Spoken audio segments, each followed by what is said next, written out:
Now welcome to another Down the Rabbit Hole video. You'll notice I'm playing Stramash Zone again on the Vectrex, and I'm really liking it. And I've changed a few things like my control scheme here. Ooh, there's one of the tanks. And there's a reason for that. I wanted to do a follow-up video for Stramash Zone, partly because my last video actually got the attention of Jim Watt, who actually made Stramash Zone.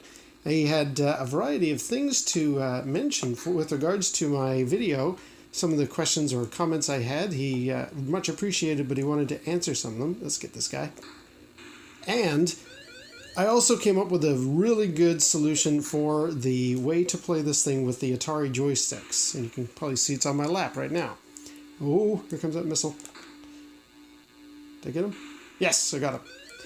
So, first and foremost, let's talk about the control scheme fix. First of all, let's get this guy. There we go.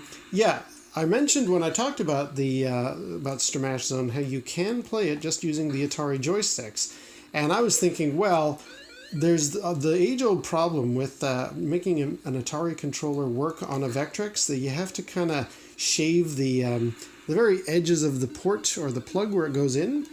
Here comes that missile again. And I didn't really want to do that. There we go. I didn't really want to do that with my joystick. So I thought, well, I'll wait till I've got a spare. Then I realized, you know what? I've actually got a need. Got that guy. I've got a need for extension cables for Atari. And that's actually... Whoa, he got me. That's actually what I'm using here. I've got these adapters. Get that guy. Thank you. I got these adapters, which you can get on eBay. Get this guy. Thank you. Let's just pull away from all these bags. Oh, wow, they're really coming in hot and heavy, aren't they? Ah, you got me. Okay, let's just get rid of these bad guys so I can talk. There we go. Yeah. I picked up on eBay these little like $6 extension cables for the Atari 2600 joysticks, and I actually have another reason to get those. I'm kind of thinking of getting one of those flashback gold high def ones that can allow you to hook up your 2600. Ooh, that was close. To a high-def TV and enjoy that, or maybe a Retron 77 or something. And the place that I will probably be playing such games will be a bit far away from the TV, so I'm going to need extension cables for a 2600 anyway, and I just thought, wait a minute, if I get two of them and use my existing joysticks, and I think I'm dead. Let's see, can I get around? Oh, he got me. Here comes him. He won't let me make my comments. All right, well, let's just die. There we go. Dead anyway. So I just thought to myself, yeah, why don't I get these extension cables here, which are, as I say, fairly cheap. Let's pull that out. $6, and sorry for the wiggle. Yeah, I could just use the Atari 2600 joysticks that I already have. These are newish ones that came with my Flashback 2, and they work really well. Just plug them into this adapter, or this extender, and then that is where I could actually make the shaves around the edges. When I hooked up my driving controller to my Vectrex, I did discover you gotta cut around these edges in order for this plug to fit physically inside the Vectrex, but it does recognize the pins once you can get the thing in there. And since I'm maybe intending one day to get one of those other high-definition Ataris, going to be sitting back from the TV, so I'm going to need this extension cord anyway.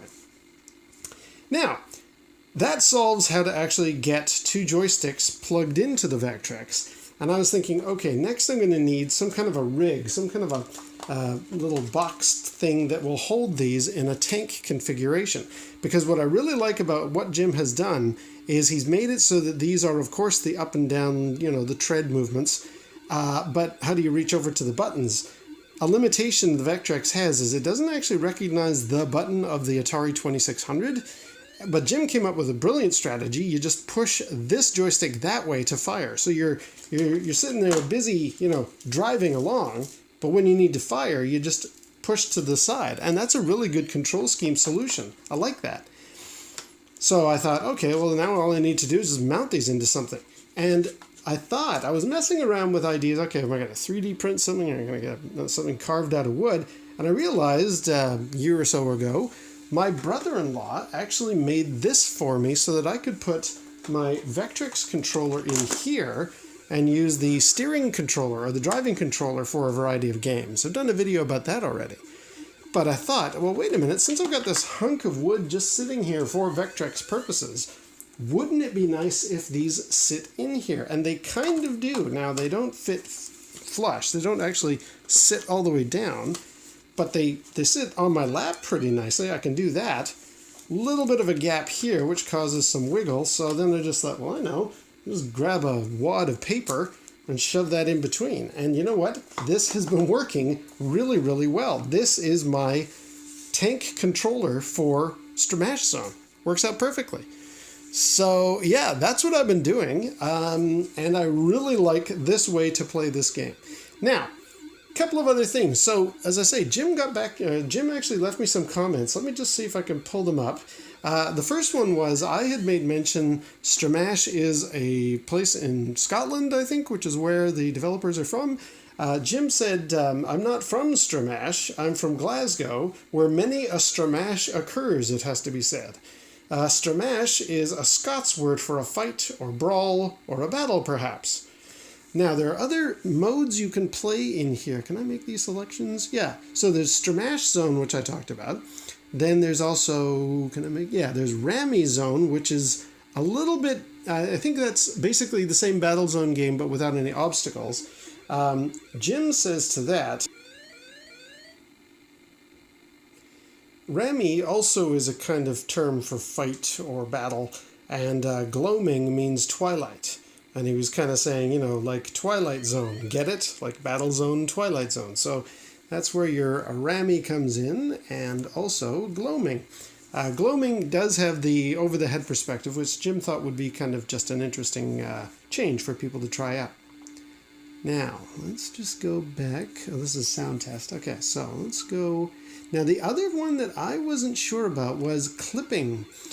In the instructions, it mentioned you can do clipping on or clipping off, but it wasn't very clear. I actually read out what the instructions say in the video where I did my unboxing for Stramash Zone, but Jim actually got back in touch with me, and he was very clear with what those terms mean. Clipping mode, Jim says, refers to aggressively preventing the game from literally attempting to draw lines off the edge of the physical screen. I guess if you're in the world, like as soon as you pass an obstacle or something, clipping mode would mean it'll continue to keep track of where that obstacle is, and some vector monitors, Jim says, are they don't really like that to happen. Doing so can cause damage to the electronics, so some people get nervous when they see this happening. Then he follows up to say, in the case of the Vectrex, though, it doesn't do any harm, so you can turn the clipping off. Which, again, I guess that's sort of the way I've been playing. Oh, wait, let's change the options here. Clipping off would mean that it would continue to display those parts of the landscape anyway. So I don't really get why that's a feature. If Jim's already confirmed that the Vectrex can do it one way or the other, I'm not sure why he gives that option in there, but his comment to me was that some people don't like to see that. Some people get nervous when they see this happening. So he's made the clipping on and off selectable for people who I guess are in that mindset. So let's just fire up another game here since I've got my great rig. And we'll do Stramash Zone. One other final thing that Jim did want me to say or did mention to me was, in my review, I said it's kind of easy compared to what Battle Zone plays like. But he says, it does start to ramp up after a while. About when you reach a score of, I think it was 600? Yeah. When your score gets to around the 600 mark, you are going to find it's a little bit more challenging. And I believe he's right. Let me just get... There we go. I mean, it is quite simple compared to... Ooh, oh, we got two of them here. It is quite simple compared to Battlezone, but given the hardware it's running on, I think that's just a necessity of the limitations of the machine. You don't want to make this thing also as challenging as the arcade original, because that's just going to be too tough all around. Let's get that UFO. Let's pull back, because that guy's shooting at me. Yeah, there we go. And I don't think I've managed to get as far as 600 points. So that, what he mentions there, that it does get more challenging when you reach that level, is hard for me to confirm, but I'll take his word for it. He's the developer. I was really surprised he got in touch with me, because I just thought, well, there's a lot of people with much bigger followings than myself, like Vectrex Rolly, for example. He's already talked about Stramash Zone. But maybe because I had brought up criticisms, I'm not sure. Anyway, so yeah, I just thought I'd do a little follow-up video here. Really liking Stramash Zone. Really liking this control scheme. Highly recommend, if you've got a Vectrex and you've got a couple of spare controllers you don't want to gouge with your knife, then just get some of these extension cables. These are dirt cheap on eBay. And it solves my problems anyway. I got a big problem with this missile. Darn it. And another one. Oh man, they're just not going to stop, are they? Get ya! There we go. And of course, I really like those other modes that we have possible. The Rammy Zone without any obstacles, Jim says, does at least allow you to play the game a little bit smoother. I really like the obstacles though. That kind of makes Battlezone for me, or in this case, Stramash Zone. So I'm going to leave them on. And here they come again. I really like the fact that he's also included that gloaming mode for that bird's eye view. I think that's a really cool addition. So you really can't go wrong with this game. I mean, between the control scheme, the fact that it's proper vector graphics. Oh, now they're starting to ramp up. And I'm only at 300 points. It's proper vector graphics. And it's Battlezone. And with these controllers, you can totally relive that experience. I think it's great. I really like Stramash Zone. Had to do a follow-up, especially given that Jim got in touch with me and wanted to correct some of my points in my original review. So there we go. I've now done my follow-up, and until next time, we'll see you down the rabbit hole.